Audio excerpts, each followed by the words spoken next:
So let's talk about tropes. Just in case you already didn't know, the word trope can refer to any type of figure of speech, theme, image, character, or plot element that is used many times. Any kind of literary device or any specific example can be a trope. Most often the word is used to refer to tropes that are widespread, such as irony, metaphor, juxtaposition, and hyperbole, or themes such as, quote, the noble savage, or, quote, the reluctant hero. It must be used multiple times to be a trope, but it is also possible to talk about something that's a trope in only one novel or author's works if it's used many times. So basically, for the purposes of this video, a trope is some kind of archetype that appears across a bunch of different works of art. I'm mainly going to be referring to anime and other kinds of animated shows here. Tropes are something that can easily be annoying. For example, take the damsel in distress trope. A girl character gets stuck in some kind of unsavory situation where she can't get herself out and needs her male love interest to come and save her. This typically ends with the girl falling in love with the guy who saved her. Personally, I find this pretty bland and boring. I'm always a big fan of strong female characters, and the idea of a girl needing a boy to come in and save her is outdated and a little insulting. However, not all tropes are bad. In fact, there are a lot of tropes that I actually really enjoy. When it comes to shipping or character pairing in shows, there are a bunch of tropes that always sucker me right in right off the bat. I guess that's the point of tropes, right? Sure, they can be overused, but that's because someone has to like them enough for them to keep being used over and over, right? Well, in any case, let's talk about my 5 favorite shipping tropes. Number 1, the basically married couple. This kind of ship is always seen arguing about something petty, whether one makes a remark about the other one, or one simply says they prefer ketchup on their hot dogs instead of mustard. They fight like an old married couple, but when it comes down to it, they can fight well together and they share a deep, emotional, loving connection. They care about each other, and it especially comes out in emotionally charged scenes. Until that, though, you can typically see the other parts of the cast being totally exasperated with them. I eat that kind of stuff right up.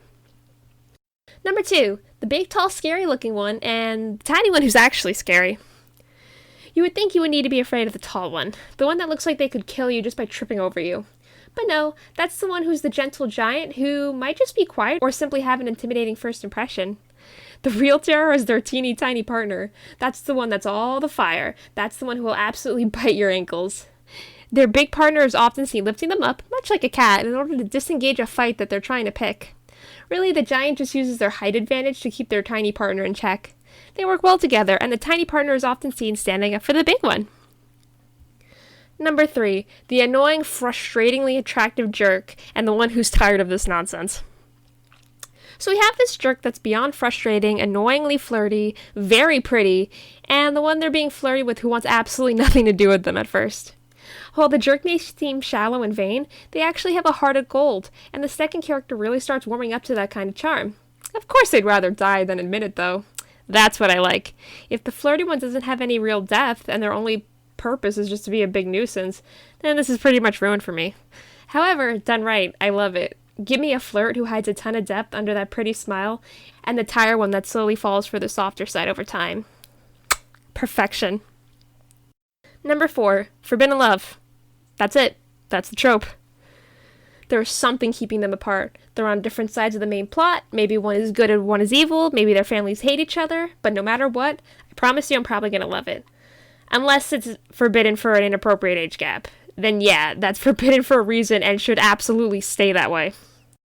Anyway, I guess I'm just a sucker for characters who want nothing more than to be together, but they can't be. Maybe some people might find this one annoying, but I'm like, no, give me 5 seasons of that and I'll watch it in maybe 3 days.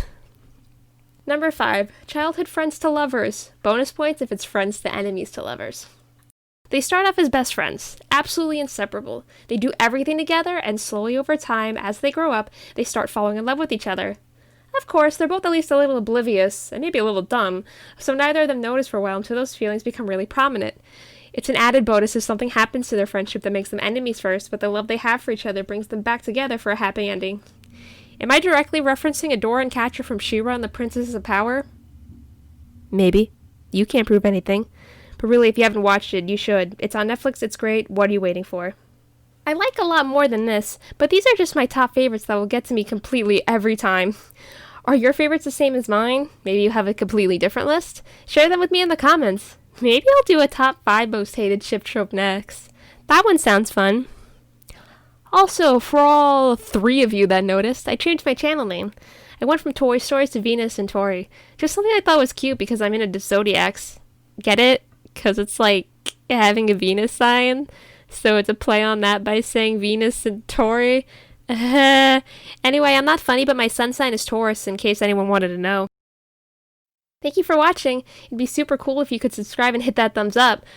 Or I guess if you hated it, you can smash that dislike button, but hey, my feelings are sensitive. Bye!